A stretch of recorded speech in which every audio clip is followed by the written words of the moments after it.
Boker Tov tout le monde, et bien on va faire le cours de la paracha de la semaine chez l'Achlecha pour Israël.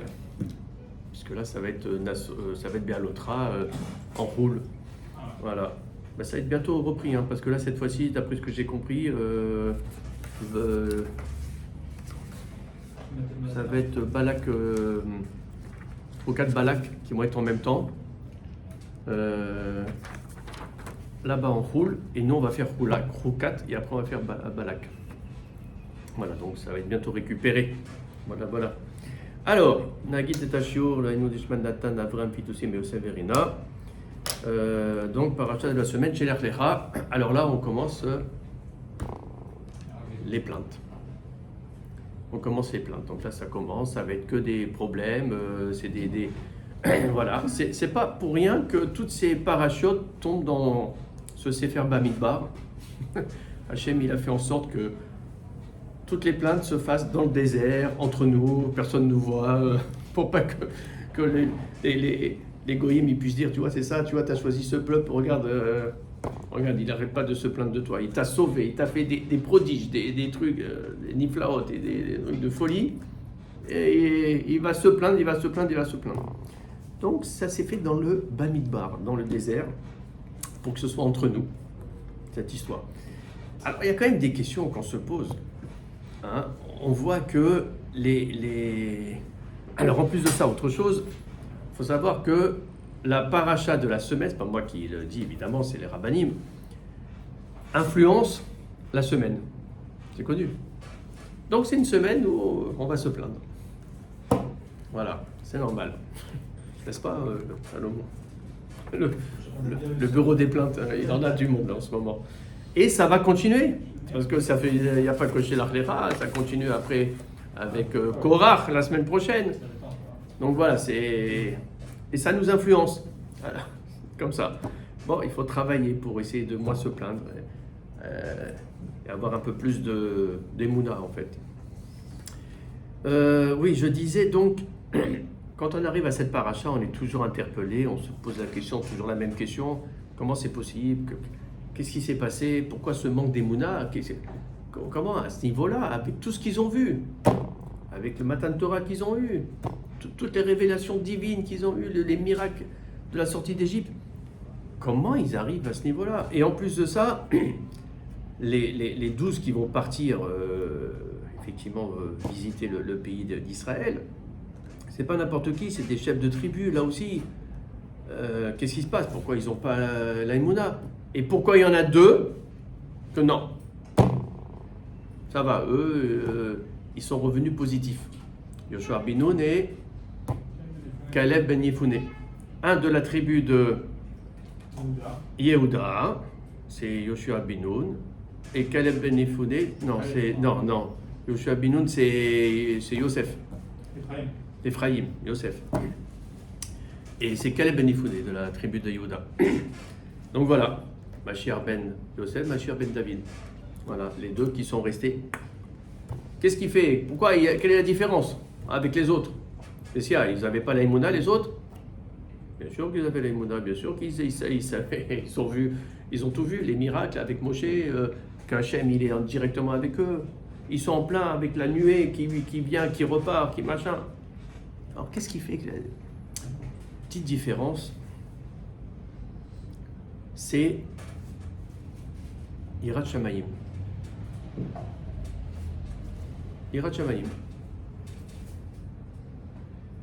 Et ça, c'est la base de tout. Comme il disait David Ameller, Reshit Horma, Yirat Hashem. Le début de la sagesse, c'est Yirat Hashem. La crainte de Dieu. Si tu n'as pas la crainte, tu ne peux pas avoir la Chorma, tu ne vas rien avoir. D'ailleurs, c'est marqué dans les Perkavot, En Yira, En Chorma. En Chorma, En Yira. Et ça rejoint un petit peu ce qu'on avait parlé à un moment donné sur le libre arbitre. Je ne sais pas si vous vous rappelez. Le libre arbitre, on avait dit effectivement, oui. Est-ce qu'il y a un libre arbitre ? Est-ce que Hachem, il nous laisse quand même la possibilité de choisir ? Ou alors tout est marqué, tout est écrit, tout est... Parce que là, il les envoie. On sait qu'il les envoie et que ça va mal se passer. Tout ça, Hachem, il le sait. Alors pourquoi il envoie, pourquoi il fait comme ça? Eh bien, le libre arbitre, on avait vu qu'effectivement, il n'y a pas de libre arbitre. Hachem, évidemment, il est au courant de tout, il va tout savoir, il sait comment ça se passe, tout. Il y a juste une chose où il n'y a pas de libre arbitre, c'est justement Yirat Hachem. C'est la seule chose où il va nous laisser seul avec notre conscience et à nous de choisir. Tout le reste, alors je l'avais donné l'exemple. L'exemple, c'est que si on est dans un chemin et qu'à un moment donné, le chemin, on est paumé, hein, on n'a pas Waze, ça capte pas, et il y a à gauche ou à droite.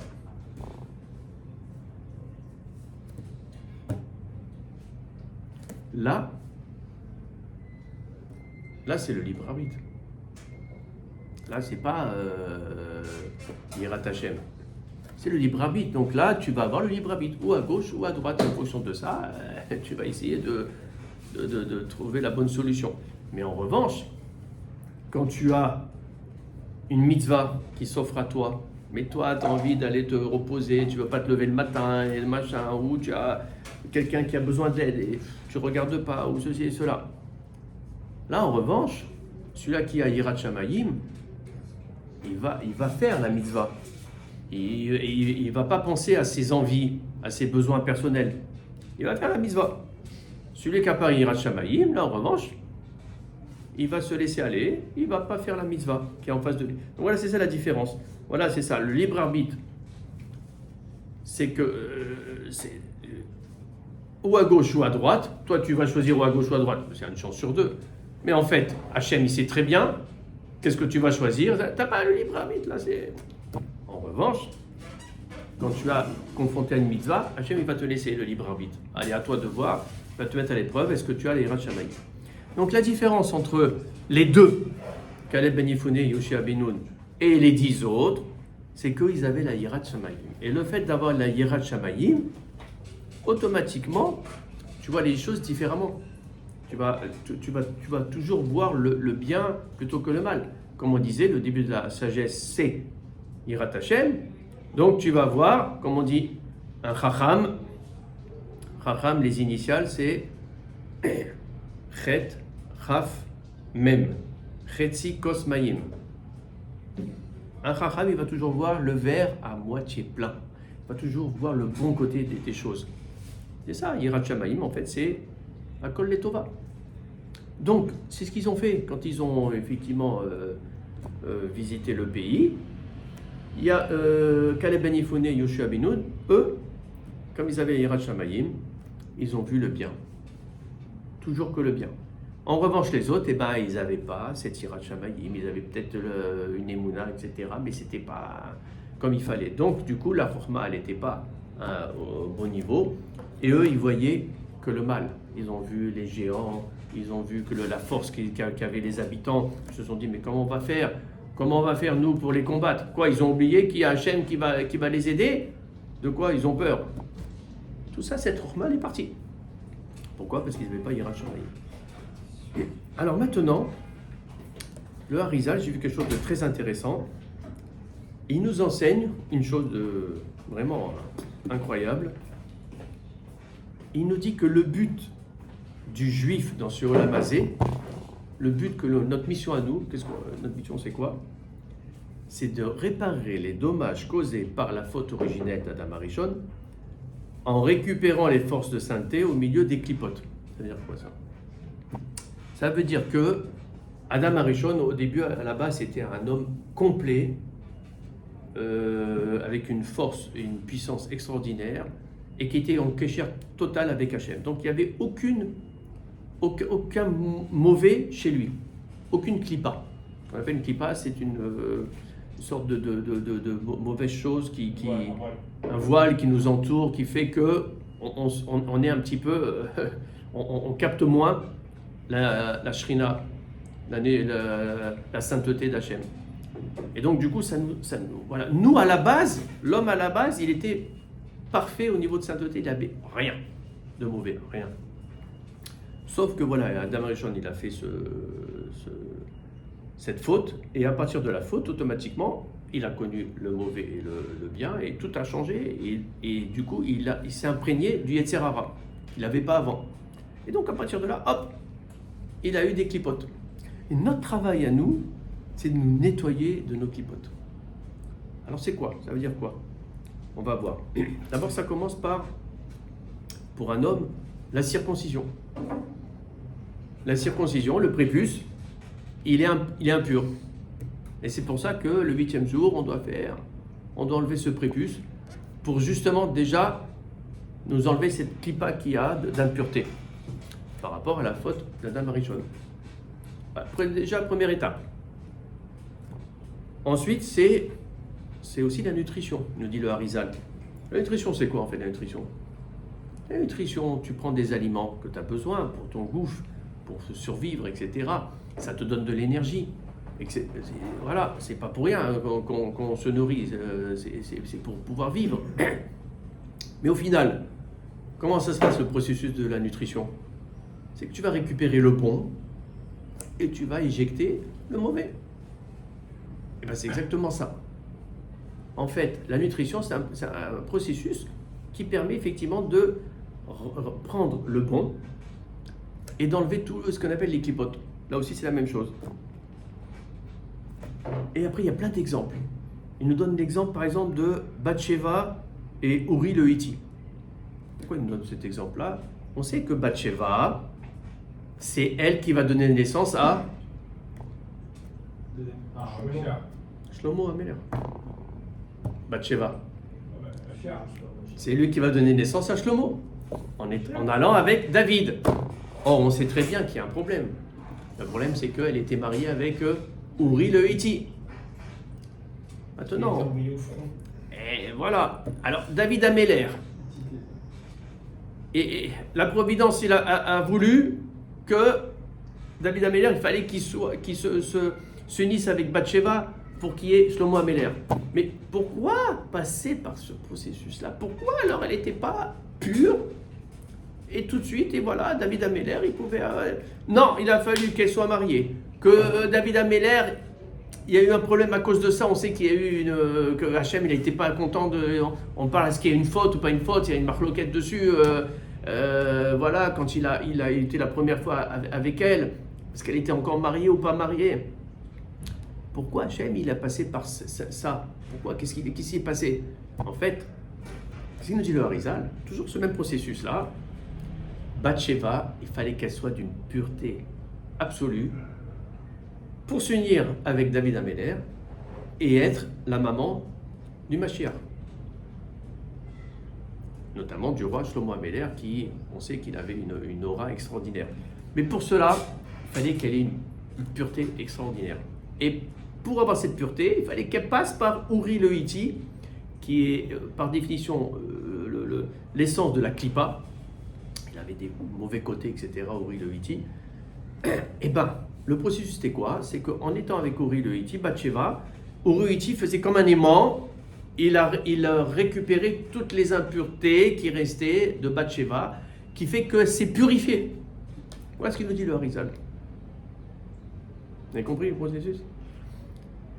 Et grâce à ça, alors voilà pourquoi il y a eu ce phénomène, tout ça. Et grâce à ça, elle était pure, et là, elle a pu avoir Shlomo Améler.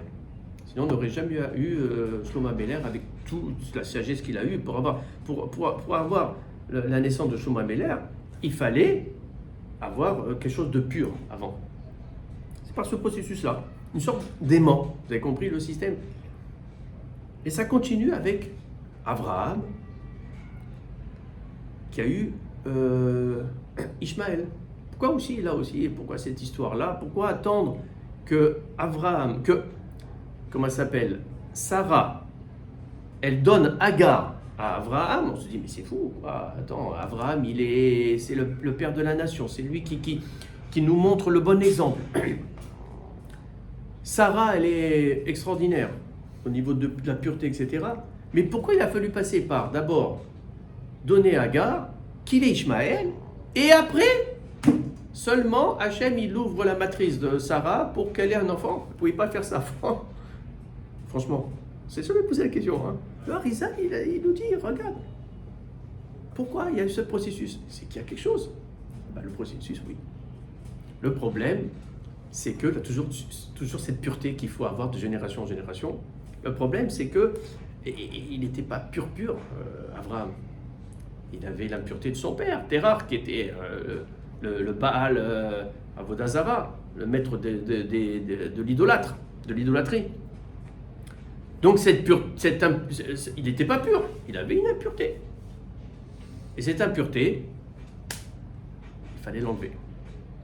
Parce qu'on ne peut pas avoir un Israq si on a un père qui a une tâche. Nous, on ne comprend pas ça, tout ça, on ne comprend rien, mais les kabbalistes, ils comprennent. C'est ça qui veut nous expliquer le Harizal. C'est pour ça que je voulais un petit peu parler de ça, parce que c'est très intéressant. Eh bien, il a fallu passer par ce processus-là. Agar, en s'unissant avec Abraham, comme un aimant, comme Uri le Hiti, elle lui a tout enlevé ses imperfections, ses impuretés qu'il avait de son père, etc., etc. Et du coup, Abraham, après cette union, là, il était pur. Et alors là, oui, Hachem, il a ouvert la matrice de Sarah pour pouvoir avoir Yitzhak. C'est que Yitzhak, il avait un srout extraordinaire. C'est le seul qui est resté en Israël, tout le temps, toute sa vie. Abraham, ce n'était pas le cas. Et Yaakov, pas du tout. Et pourtant, Yaakov était plus pur encore que Yitzhak, parce qu'encore une fois, on a augmenté de pureté, même si Yitzhak c'était top, son père quand même n'a pas été circoncis le 8e jour. Abraham a été circoncis à 100 ans. Et bien là, donc c'est pour ça qu'Yaakov, il est encore mieux au niveau de la pureté, parce que lui, son père a été circoncis le 8e jour. Donc là, il y a un raffinement qui se fait. Mais malgré tout, Yaakov, il n'a pas pu rester en Israël. Israël avait un srout extraordinaire, il avait une kedusha tellement élevée que Hachem il a dit non, toi tu ne bougeras jamais d'Israël, tu resteras pendant toute ta vie en Israël. C'était le cas. Grâce à ça, parce qu'Abraham il a été avec Agar, Agar lui a pris les impuretés, etc. Exactement la même chose aussi pour les Bnei Israël. Ils ont dû passer par l'Égypte pour être délivrés. Ça aussi, on se pose la question. Pourquoi cette galoute qu'il y a dû avoir, pourquoi Hachem, il avait déjà annoncé à Abraham, il a dit, tu vas avoir un mais ils vont être exilés, ils vont être asservis. Pourquoi il a fallu passer par ça? Là aussi la même chose. Parce que les bénis Israël, ils ne pouvaient pas recevoir la Torah, toujours un processus de purification. Ils ne pouvaient pas recevoir la Torah sans passer par cette étape-là et aller dans le pays qui était le plus impur, où il y avait le plus de clipotes, pour pouvoir justement prendre toutes les impuretés qu'ils avaient eux. Comme ça, ils étaient comme blancs, tout propres. Et quand ils sont sortis d'Égypte, ils étaient tout propres et ils pouvaient recevoir la Torah. Processus de purification aussi, la même chose. Tout ça pour arriver à quoi? À l'histoire justement des Meragelim. Parce qu'à un moment donné, la paracha, elle nous dit quelque chose d'incroyable. Il y a Moshe qui dit, donc si Moshe dit, ça veut dire que c'est Hachem qui lui a donné l'autorisation de le dire. C'est marqué, Vaishlach otam Moshe, la tour et haaretz kenaan, vayomer alem, alozé banegev, uritem et haaretz ma'i, ve'et haim yoshev aliyah, echazak ou arafa, non, c'était vous. Ah voilà. Uma haaretz asher ou yoshev ba, atova hi, imra. Qu'est-ce qu'il nous dit Moshe? Il a dit aux Meragelim, allez-y, et regardez si la terre, elle est bonne ou mauvaise. Comment on peut dire ça? Si la terre elle est bonne ou mauvaise, Moshe il peut dire ça? C'est le manque de émouna complet là, on est d'accord. Donc là ça nous interpelle encore une fois. C'est-à-dire non seulement déjà les Meragelim on ne comprend pas qu'est-ce qu'il leur a appris, etc. Bon, on a compris le manque de Yirat Shamayim. Mais Moshe, comment il peut leur dire allez visiter et dites-nous si la terre elle est bonne ou mauvaise? Attends, Hachem il vous a délivré pour deux choses, recevoir la Torah et aller en Eretz Israël où coule le lait, le miel et où il n'y a que des bonnes choses. Et il dit ça, vérifier s'il y a du bien ou du mal. Alors ça rejoint un peu, toujours ce qu'il dit le Harizal. En fait, l'histoire, elle était que, comment ça se fait que Hachem, il n'a pas donné effectivement la terre d'Israël tout de suite au Ben Israël?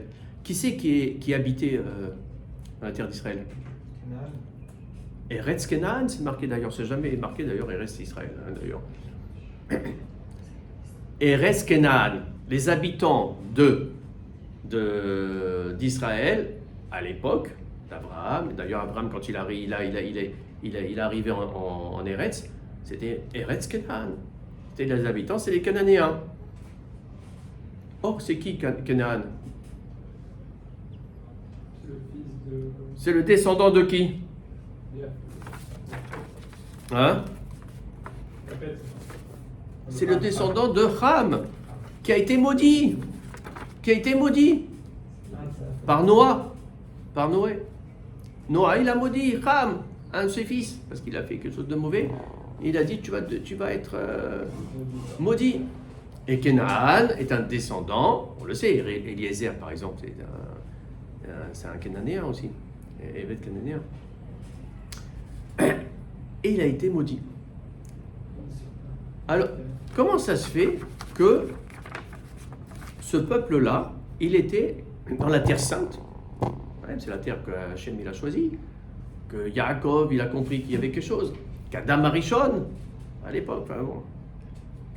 Comment ça se fait qu'il a mis ce peuple-là maudit dans cette terre avant que les Béni Israël arrivent? Et après, les Béni Israël, ils ont dû les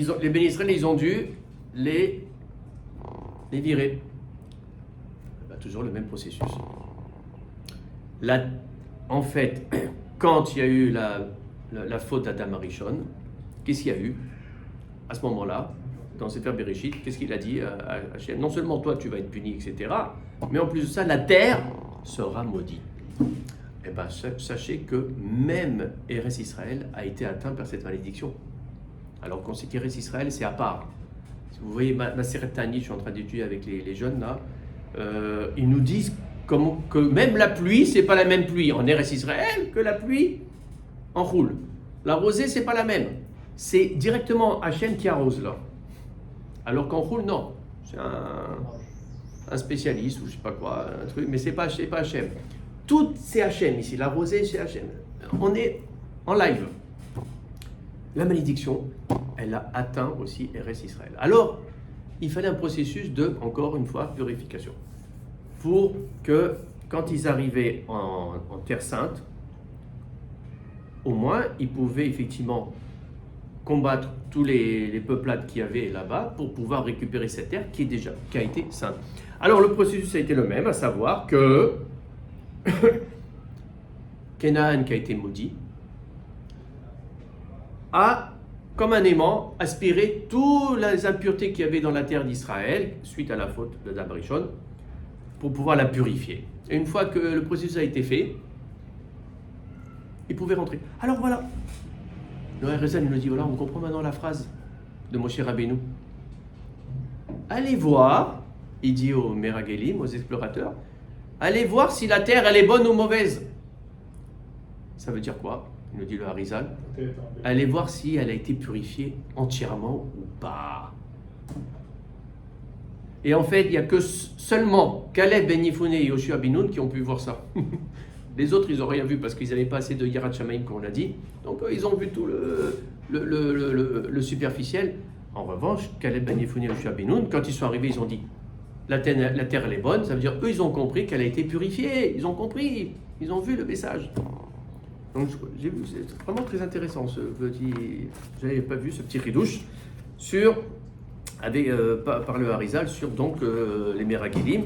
Juste pour finir, on sait que c'est là que c'est marqué Vayikra Moshe le Hoshea bin Nun Yehoshua. C'est là que Hoshea, il va s'appeler Yoshua bin Nun. Donc ça veut dire quoi? On a rajouté quoi comme lettre? Le Yud de Sarai. Le Yud qui vient de Sarai. Sarai. Et bien regardez, ce qui est beau aussi, j'ai vu un petit truc aussi, un petit ridouche. Le Yud, effectivement, vous savez que Sarai, Sarai s'appelait Sarai donc au début, puis à la fin ça s'appelait Sarah avec un He. Donc elle a récupéré un He. Le Yud est parti. Alors le Yud bien sûr il était plus content, il a pleuré. Et Hachem il ne t'inquiète pas, non seulement tu vas aller chez un illustre personnage, mais en plus de ça, ça va être un homme. Tu vas passer d'une femme à un homme, donc tu vas monter de grade en quelque sorte.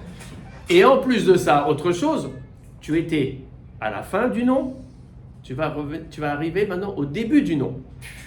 Quel cavode, le Yud était content. Et autre chose aussi très intéressante, pour que la lettre elle soit pleine, et il manque quelque chose. Qu'est-ce qui manque pour qu'une lettre soit pleine? Une voyelle. Dans Sarah, il n'y avait pas de voyelle. Alors j'ai vu un petit ridouche très intéressant qui disait, Hachem il a dit au Yud, non seulement tu vas aller chez un homme au lieu d'une femme, non seulement tu vas plus être derrière, tu vas être devant le nom, mais en plus de ça, tu vas récupérer une voyelle. Et c'est quoi la voyelle ici? C'est le E, les deux points. Et d'où il vient le E? Il vient du ségol du mot ben. Parce que si vous regardez bien tout cela, c'est les Maté Réhouven, Shamoa, Ben Zakour. Maté Shimron, Shaphat, Ben Chori. Kalev, Ben Yefoudé. Le Ben, le E, c'est Ségol, 3 points. Or, en revanche, c'est Yoshua bin Nun. Hop, on a pris les 2 points de là. Et oui, d'où il vient ce bin? Pourquoi bin? C'est Ben, au bar. On a un araméen. Bin, d'où il vient ce bin qu'on a tout le temps dedans? Les 2 points, ils ont été pris, ils sont mis au début de Yehoshua. Quel très douce. Bon, voilà, on a fini là cette première partie sur les Meragalim, c'était intéressant. Et maintenant, on va quand même parler, parce que là c'est important, il y a beaucoup d'autres sujets, il y a les tzitzit à la fin, mais j'avais parlé l'année dernière, là je ne vais pas leur en parler. On va juste parler un petit peu de la Frachat Chala, parce que c'est dans cette paracha que on parle de la Frachat Chala, Frachat Chala, donc c'est le 15, 17, voilà, c'est marqué. Daber el ben Israël va marta alehem bevo achem el haaretz asher ani mevi etrem shama. À ce moment-là, quand vous arriverez là-bas, vous allez pouvoir faire la terouma, la shem, milechem haaretz, etc. Mais c'est bien marqué quand vous rentrerez en Eretz. Encore une fois, c'est une mitzvah que l'on fait en Eretz Israël. Bon, on le sait que toute la Torah, c'est pour être fait en Eretz Israël. Pourtant, celle-là, on l'a fait aussi partout. Hein. Les rabbanim aussi, bon, ils nous ont effectivement... il y a des marloquettes quand même. Il faut savoir qu'il y en a qui disent, attention, en roule, on ne fait pas la bracha. Il y en a qui disent, non, on fait la bracha. Des marloquettes. En tout cas, ici, il n'y a pas de marloquette. On fait la bracha à partir de 1,5 kg. Hein. Là aussi, il y a un peu des petites différences, mais en général, c'est à partir d'1,5 kg que l'on va faire la bracha. En roule, il y en a qui font, il y en a qui disent qu'il ne faut pas la faire parce que c'est pas le minhag hamakom. Voilà, mais bon, il y en a qui s'appuient sur le fait qu'on peut la faire, etc. Alors, donc, c'est la terouma. La chala, c'est quoi? C'est un prélèvement. Il y a frachat chala, prélèvement de la chala. Bien sûr, c'était pour les Kohanim, puisque c'était une terouma. Donc c'est kadosh, hein, c'est très kadosh, etc. C'est la raison pour laquelle aujourd'hui, ça ne concerne plus. On n'a plus de Kohanim, on n'a plus de Beth Amikdash, on n'a plus de tout ça. Il n'y a plus de Kedusha à ce niveau-là. Donc il n'y a pas de mesure. Parce qu'avant, il y avait une mesure. Hein, c'était une certaine proportion qu'il fallait prendre. En principe, c'est 2%. C'est 2%, ouais. Sauf que là, on n'a pas besoin, donc on prend la portion que l'on veut, et comme il n'y a pas de Kohanim, on doit détruire, parce qu'elle est carrément kadosh, donc on ne peut même pas l'utiliser, même pas la vendre, même pas il faut la détruire. Voilà, la brûler, la mettre avec de la javel pour que ce soit mangeable, etc. D'accord. Mais voilà, donc, c'est un prélèvement, c'est par rapport à la Kidusha de la terre, parce qu'en fait, pourquoi? je parle de ça? Parce que c'est marqué Ve'aya ba'acha lechem mi lechem haaretz tarimu teruma lachem. En fait, comme je vous ai dit, ils sont rentrés. Ils ont pu rentrer. Alors c'était avec Yoshua Binoun d'ailleurs qu'ils sont rentrés, c'est pas avec Moshe Rabbeinu. Hein. Ils ont traversé le Yarden, ils sont rentrés dans la terre, et à ce moment-là, tac, à partir de là, alors c'est pas tout de suite qu'ils ont pu faire le prélèvement de la chala, hein, parce qu'il a fallu d'abord labourer, semer, etc. Vous avez 10 étapes, vous savez, pour arriver jusqu'au pain. 10 étapes qui correspondent aux 10 mots qu'on a dans la bracha à Motzi Lechem Min Haaretz. Il y a 10 mots qui correspondent aux 10 étapes. Les 10 étapes, c'est labourer, semer, irriguer, et après, je ne sais plus comment on dit, couper le blé, récolter le blé. Après, il faut le moudre. Et après, il faut faire la pâte. Et après, il faut faire le prélèvement. Et après, il faut mettre dans le four, cuire. Et voilà. Et après, tu arrives, tu as 10 étapes. Mais, justement, c'est parce qu'il y a cette sainteté de la terre qu'on vient. On a vu, grâce au Rizal, on sait comment elle a eu cette sainteté de la terre. On a compris maintenant le processus. Que nous, en tant que peuple Kadosh, Am Kadosh, on va avoir cette magnifique mitzvah de faire, de semer dans cette terre sainte. Il y a une condition, tu dois faire le prélèvement de la chala. Alors attention, ça ne concerne pas n'importe quelle pâte. C'est bien marqué Be'achalchem milechem haaretz. Milechem haaretz, pour que ce soit donc une pâte. Alors ça ne concerne pas, le prélèvement de la chala ne va pas concerner une pâte d'origine légumineuse. On a des pâtes d'origine légumineuse, on le sait bien, hein, à base de lentilles, de riz, de machin, etc. Voilà. D'ailleurs à Pessah, pour ceux qui mangent le riz, moi ma grand-mère, elle faisait le couscous avec le riz, une pâte de riz. Voilà. Tout ça, il n'y a pas de prélèvement de la chala. Tout ce qui est origine lumineuse. Il faut que ce soit à base des 5 céréales qui sont blé, avoine, épeautre, orge et seigle. Les 5 céréales, voilà, que tu vas planter, que tu vas semer, que tu vas récolter. La obligation en Eretz Israël. Bon, après des Rabbanan, ça s'est fait aussi en roule, mais surtout en Eretz Israël parce que c'est par rapport à la Kedusha, tout simplement. D'ailleurs, à l'époque où il y avait le temple, la question ne se posait même pas. Frachat Chala, ça se faisait que pour le pain d'Israël. Les Kohanim ne pouvaient pas avoir une terouma qui venait d'un pain, d'une récolte de roule. C'est Min Haaretz. Voilà. Motzi Lechem Min Haaretz. Donc voilà, on a les 5 céréales. Voilà. Il faut savoir que ça fait partie des 613 mitzvot. Vous l'avez dit aussi l'année dernière. Donc ça veut dire que l'homme doit faire cette mitzvah. On sait que on va faire kavod à la femme pour cette mitzvah, comme pour Adnekat Nerot. Aussi l'allumage des bougies. On fait kavod pour la femme parce que ça représente la maison, voilà tout ça. Mais ça fait partie des 613 mitzvot, donc l'homme doit le faire au moins une fois. Alors, soit on le fait à la fin de l'année avant Rosh Hashanah, soit on le fait juste après Rosh Hashanah en début d'année pour démarrer la nouvelle année. Mais c'est important, l'homme doit le faire au moins une fois. Voilà, ça aussi on ne le savait pas, on a appris. Voilà. Alors maintenant, et on va finir par là. Pourquoi on dit chala? On en avait parlé l'année dernière.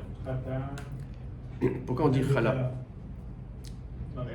Non, vous n'avez pas compris.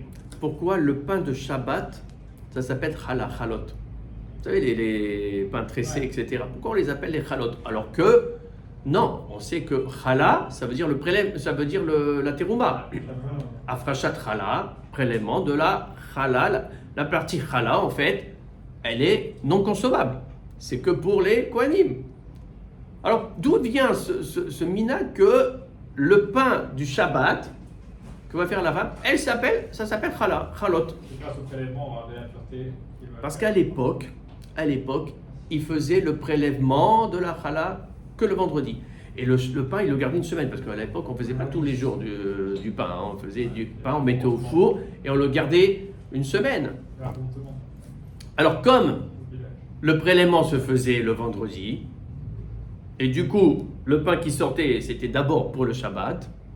Donc, du coup, c'est un rapport avec la chala. Donc, c'est devenu, c'est la chala. C'est-à-dire le pain de Shabbat. Et après, les chalot. Voilà d'où venait le nom chala. Voilà. On a fait déjà le point sur deux sujets. Comme je l'ai dit aussi, il y a les tzitzit, etc. Mais ça, vous pourrez le réviser vous-même de votre côté. Et je vous souhaite un très bon Shabbat chez l'Achlecha pour les résidents des Res Israël et Béalotra pour les résidents de Choul. Shabbat Shalom. Ouais.